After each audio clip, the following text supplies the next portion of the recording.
Good afternoon, everyone, and welcome back to Simon Scott Assembly Hall for the press conferences in front of the second round game of the 2024 NCAA Division I Women's Basketball Championships.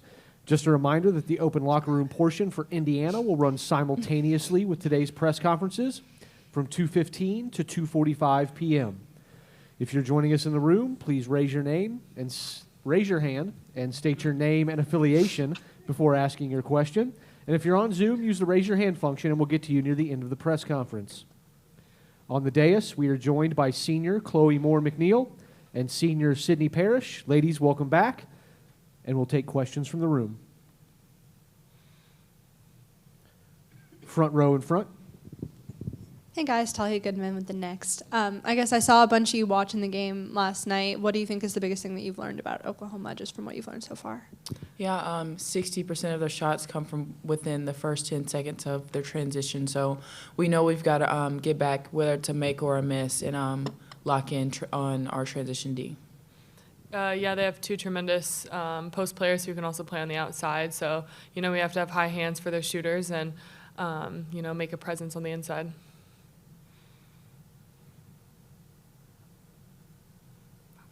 We'll go second row in the middle. Nick Jenkinson, South Central Indiana News Network. Chloe, for you yesterday, Coach keeps talking about how you're very vocal, and especially, obviously, in that first half when Fairfield was making runs and, that you definitely were speaking up. How have you learned from just the fact that you're now able to be such a vocal leader from your time here? Yeah, just coming from an understanding of what this team needs. We have great leaders, Sydney Parrish and Mackenzie Holmes, and I think the combination of us using our voices, whether it's in practice or in games and timeouts, is really essential to this team. We'll go first row right in front. Kevin Vera inside the hall. For either of you guys, with the month of March, it's naturally it's game after game. There's a quick turnaround. Is there anything that you guys do specifically as players to sort of take in the information and just kind of get ready for the team on a short notice? Sydney, why don't you take that first? Yeah, our coaching staff does a really good job of keeping us in the gym and watching film as much as we can. And, right after our game yesterday, we were, after we showered and got ready, we were right out there trying to watch every possession and take as much information in as we can. It's going to help us prepare for the next game. And recovery is a big deal for us too, just trying to get our bodies right in such a short notice of time. Chloe, anything to add? Yeah, Sid hit it right on the head, just, taking a lot of mental reps when it's in film. We understand we don't have a lot of time like we're used to on the court, so it's being mentally prepared and taking advantage of recovery and treatment. We'll go front row. For both of you guys, Mackenzie yesterday during the game was, emotional on and off the court. You could see her on the bench kind of screaming some things, making some motions. She said that you guys play a lot better when you're emotional. What was it like kind of watching her from that perspective in her emotions? Yeah, it's a lot of fun, and it gets us hyped when we see our teammates excited, whether it's her or even Sarah. I think she came out of her shell a little bit yesterday. So, yeah. Yeah, it's a lot of fun. Sarah just is really competitive, and so it's really fun to see. And I don't think we saw it a lot last year on the court, but we always saw it last year and this year in practice. So Coach tried to challenge her this year to kind of bring it out from practice to the game, and we've been seeing that this year. So it's been a lot of fun to see. We'll go front row on your left. Austin Rinder, IU Sports Radio Network. On Sarah, what's it like when she's playing like that? Do you just kind of get the ball to her and get out of the way? Yeah, it's when Sarah's in her zone, she's in her zone. When other people, I'd say when the other team starts kind of talking to her, getting in her head, I don't think there's any getting out of it. So I kind of get the ball to her, and once she hits one of those step back threes, it's kind of end game. Chloe, anything to add? No. We'll go second row right in the middle. Yesterday and today, the Oklahoma players have talked about how this is going to be a tough environment for them. And, of course, playing in the Big 12 at places like Texas, Iowa State, Kansas State, they're getting ready to prepare for it. So how cool is it for you guys now knowing that you've got the big home crowd prepared tomorrow to get ready to go against Oklahoma? Yeah, obviously to host, it's a big advantage that not every team is fortunate enough to have. And we're blessed to have that, and we realize our fans have – willed us through wins a lot of games. So, Sydney, anything to add? Just we're really, really grateful that we do get to play in an environment like this. And we've played in environments like this also at away games. At Iowa, that's a tough place to play. Same with like Nebraska. So we've been in those situations as well, and it's not easy to win at other places that are packed with 17,000 fans. So hopefully Hoosier Nation shows out tomorrow and gets us through the game, and hopefully we can celebrate after. Ladies, Greg Campbell with IUHoosiers.com. I'll ask kind of maybe an obvious question, but last year you were in the same position. Most of this team was in the same position. What do you take from last year to this year to get you over the top? We try not to think much about last year, but I think it's always in the back of our mind. This is a new team, a new season. We have a lot of returners, but still we can't compare ourselves to the team we were last year. But like I said, it's still going to be in the back of our mind. We still have that chip on our shoulder, and we never want to feel like we did after our loss last year. And, keep the main thing, and it's just survive in advance, get to the next game. So that's what we're focused on. Chloe, anything to add? Yeah, I agree with Sid 100%. Just having that chip on our shoulder and realizing we're not the same team that we were last year. Chloe, I know you had the assignment on Janelle Brown most of the game yesterday. What were the adjustments at halftime that allowed you guys to have more success against her? I think really just the only adjustments was to her speed. She's a really quick guard that likes to get downhill a lot, so kind of just retreating when I could realize that she's trying to get to the rim. Do we have any other questions for the student athletes in the room? Last call for questions on Zoom. All right, ladies, thank you for joining us and have a great practice. Thank you. Indiana's locker room still has about 13 minutes left of open locker room time. Thanks, ladies. Good luck.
Good afternoon, everyone. We're now joined on the dais by Indiana head coach Terry Morin. Coach, welcome back. Thank you. We will ask for an opening statement, and then we'll take questions from the room.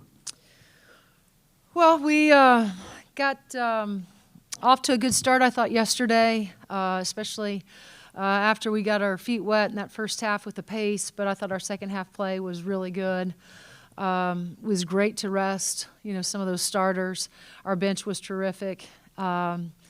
Started our preparation on Oklahoma last night. Got the kids out of here early, so they looked rested today. We just got done with our practice, rested and very focused, and so we're excited to be moving on. We know that we have a challenge ahead of us and a very, very good Oklahoma team that's going to pose some challenges for us, but we're excited to be, in this position to play tomorrow night. All right, thanks, Coach. Raise your hand, and we'll get a mic to you in the room. Coach, we'll start second row on your left. Ryan Canfield, Indiana Daily student. Coach, how does it feel to be back at the stage where you guys had an early exit last year? How does it feel to just, get a second chance? Yeah, well, we don't look backwards. We only look forward to what's ahead of us, and so we feel really good about being where we are right now. Great about being at home and able to host once again. So we've only looked forward. We don't tend to look backwards. At least I don't. We're in a great position to be at home and play in front of our home crowd, and understand that there's a task at hand, business to take care of. We'll go first row right in front. Hey, Coach. I saw you guys all watching the second game last night. What's the biggest thing you think you learned from that and just your preparation so far? Well, watching it, I don't know that any of us could have determined who was going to win it. Two really, really good teams. I thought, which we don't expect this. Oklahoma's pace was a little bit slower than we anticipated. Just watching them on film and realizing that 60% of their scoring comes in the first 10 seconds of their shot clock. So, talk about pace. We anticipate it being a faster pace tomorrow that they'll want to play at. What we can't do is we can't become a track meet for us. If we come down, we miss a shot, we go back down, and we don't want to trade misses with them. We want to understand what a good shot looks like for us. But again, impressive play. I think they're a well-balanced team. Have great guard play, but also really good post players that are going to play with their back to the basket. More traditional post players than what we saw with Fairfield. But something that we'll be used to, just from our experience in Big Ten play, happen to play against traditional bigs.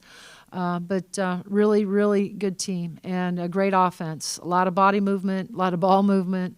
But I will say this, going into the weekend, we felt like the three opponents, that we knew we were obviously going to play Fairfield, but the other two, I think Fairfield helped us kind of get ready for either one of the teams, whether it was going to be Florida Gulf Coast and or Oklahoma in terms of, their motion offense and then playing 5 out and all the cutting that we're going to have to guard. I thought the preparation for Fairfield probably put us ahead of our preparation, today for Oklahoma, because we've really we've been repping, a lot of that last week. We'll go second row right in the middle.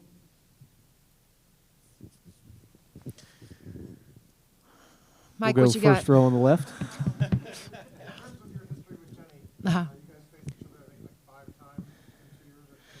Yeah, probably. Yeah. Yeah, just, again, she was a terrific college player, too, at Iowa. And very offensive-minded. I also got to spend time with her this summer with USA Basketball. She was one of our court coaches. So very intense, very, like I said, very, very smart, and, very, very good offensively. And And so that's what I remember of all of her teams. Not that they're not good defensively, but I think if she chooses to spend time on one side, it's probably more offense than it is, them defensively. And so, I consider her a friend, but and a very, very, very good coach. How does that inform her kind of team with the offensive mindset? What do you see from her kind of, Yeah, just the motion, not a traditional set-oriented offense.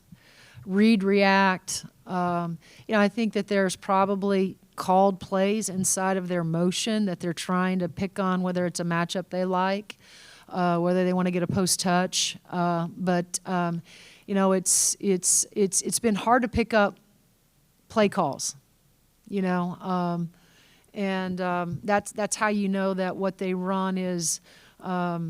There's some freedom inside of that, but I do think there's specific people that she wants to get a touch from, and that's what's been hard to figure out what that call is from the sideline. I think we have, in watching all the film that we've watched and even watching them live yesterday, maybe picked up on 2 play calls, and that makes it hard because it makes it hard for when we go into preparation to say this is the call for this action, and so that's where they make it a challenge.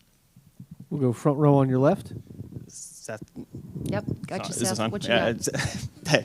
Obviously this is the last game tomorrow for Mackenzie and Sarah at Assembly Hall. You've seen how that moment went for Allie a couple years ago, and Yeah. also on the other side how it went for Grace last year. How important is it for them and for you all to leave Mac and Sarah with one last I haven't positive really memory thought on this about court? that. Again, we've just been so task oriented on, what we have to do starting yesterday. Again, I think we're all just, and I've said it.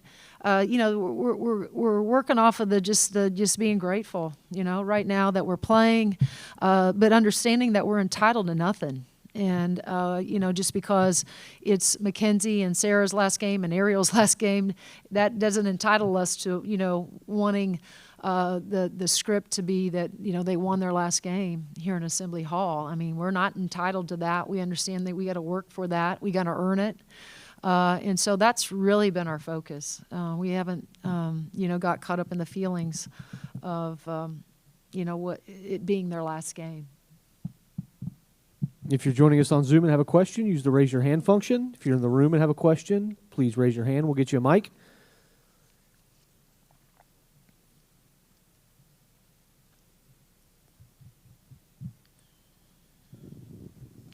Kevin Vera inside the hall. Terry, at this point of the year, everybody's good, right? Mm-hmm. And so wins or losses sometimes kind of comes down towards the mental aspect of the game.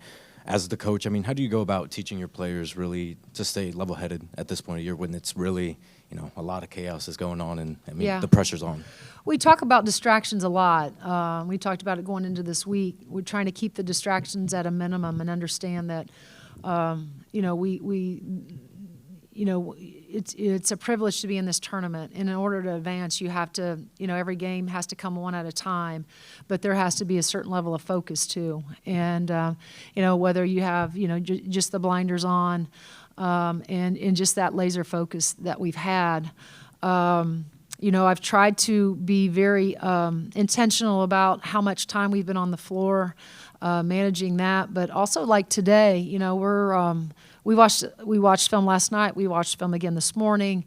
We took advantage of our time while we were waiting for media to watch position film with them. And so, I call it mental reps. So although we may not be getting physical reps, which we did earlier, but we kept that short. I think we've really tried to take advantage of the time and get the mental reps, in watching this offense that I'm speaking of because of all the movement that's going to be required and the discipline, but also the communication that it's going to take. And so, I think that there is, when you have leaders like Mackenzie, you have leaders like Chloe and even Sid, there's a seriousness about this group right now. And, just listening to them, whether it's before we start, whether it's after we get done with a certain drill, and we know that we're going to talk about, as I call it, we're going to talk about them. They know who the opponent is. Just the chatter that goes on with dial in, focus in. That's the kind of conversations they're having. They were very serious in our walkthrough today, or maybe we didn't walk through, but we didn't go 100%. And so I think there's been a great focus about this group and a seriousness about this group with how they prepared for Fairfield, and certainly how we're preparing right now for Oklahoma. Go first row right in front. Kind of within that same realm, but the seriousness before leads to the emotional playing within it. And in talking to the players, especially Mackenzie, was emotional on and off the court with some hand motions and some yelling. And she said, you guys play better when you have that emotion, when you're free, when you're fun. What's it like watching them? I love those it. moments? I love every moment of it because we talk about joy a lot in our program, and I want them to play with joy.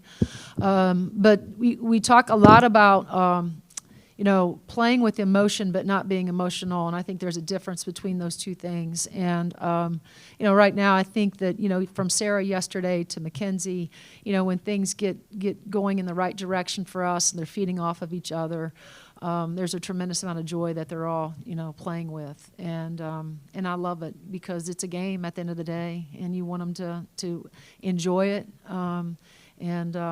And I think, I get tickled at watching them feed off of each other, the bench and all of it. How excited they get for one another is really cool.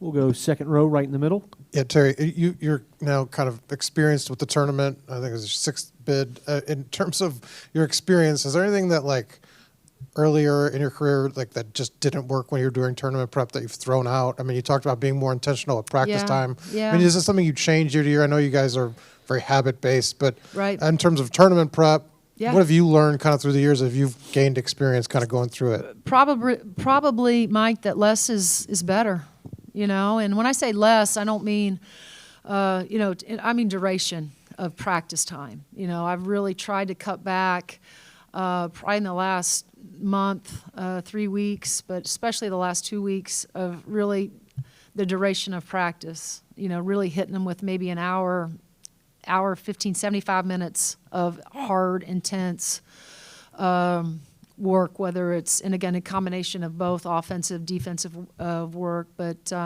trying to do more in our preparation like today, really giving them those mental reps of film. We'll do it again tomorrow because we will have a gap between our shoot-around time and I call it our eat-around time, instead of we'll watch more film that'll butt up to their eat-around, and then they'll go home and then come back because I want to try to keep it as routine as we can in terms of our normal prep time, even though it's not. But probably just that less is better for this group, especially because you can lean on their experience and trust in their experience that they can watch film and still get really good information from it without having to go on the floor and do it physically. We'll go first row right in front. Ryan Costello, the Hoosier Network. Coach, you were talking about the experience. How much does that allow them to stay dialed in while also showing that emotion on the court? Well, I think again, when at least in my experience, I think when your team feels confident, right, that there won't be any surprises in their preparation. I think it gives them not just confidence, but I think it puts them sort of at ease also. And then when you find, when you start having some success, whether it's on the defensive side of the ball and or offensive side of the ball, I think it sort of snowballs, right, for us at least. When Sarah gets hot, you feel like you watch Sid hit a few shots and Yarden hit a few shots, and we're sharing the ball and we're putting the ball inside to Mac and we're scoring, but then we're going down and we're getting the stops that we need. I think that brings us. It's fun to play that way, and it always doesn't. It doesn't always happen that way, but I think both pieces of it, with the confidence, but knowing that they've done the work, and now it's just a matter of getting on the floor and trying to execute, the game plan as well as they can. We have time for two more, and Indiana's locker room is now closed. front row on the left. Terry, I know you said before when asked about last year that it was, you are not looking back, looking forward. Mm-hmm. Obviously, your team has experienced, that disappointment from last year, and, you've made deep runs in this tournament. Just kind of having experienced both sides of that, does that perspective kind of give you all any benefit going into another big game like this? Yeah, I think so. I think any time that you fall short on a goal. I mean, I think you've heard Mackenzie and I think Sid talk about a little bit of having a chip. I think that all can be good to an extent, but I go back to the fact that we've we're prepared for this moment, and we'd love to win all of them, but we know that that's probably not going to happen during the duration of the season. But I think all of our times that we've come up short on our schedule has taught us a lesson that we can take into this tournament, but also having this tournament experience, we understand how important the start is. And that's where, I talked to them a lot last year. I felt like in that Miami game, we got off to a slow start. And so tomorrow, I think our start's going to have to be it's going to be critical to how we'll do. We'll take last question in the front row right in front. Terry, I know you already talked about Oklahoma stylistically, but they were the best team in the Big 12 this year, and so far the Big 12 has had the most success in the tournament, 7-0. Just as a conference as a whole, as a basketball conference, what is it that makes the Big 12 sort of unique, or what is it that is special about them? Yeah, I don't know. I just think there's so much talent and parity right now in women's basketball. I don't know that you can just chalk it up to a particular conference. They got great teams, right, in that league, but so does the Big, and so does the ACC, and so does the SEC. So, I don't know if you chalk it up to that conference as much as you just chalk it up to women's basketball right now. And the parity, the madness that goes on with this tournament, the teams that aren't supposed to get beat or get upset, that's just part of – we're seeing it on the men's side. We're going to see it on the women's side. I don't want to take away from any of other conferences, the great conferences that we all have a chance to play in. But they obviously have done well so far. We realize that they won their conference championship. And we also realize this about this group: they can get down as they were in the Texas game and then fight their way back. And so they're never out of it. And so that's also what makes them a dangerous team. We have a tremendous amount of respect for Oklahoma. And, we know we have to show up here and play a complete 40 minutes in order to have the result that we want. Great. Thanks for your time thank today, you guys. Coach.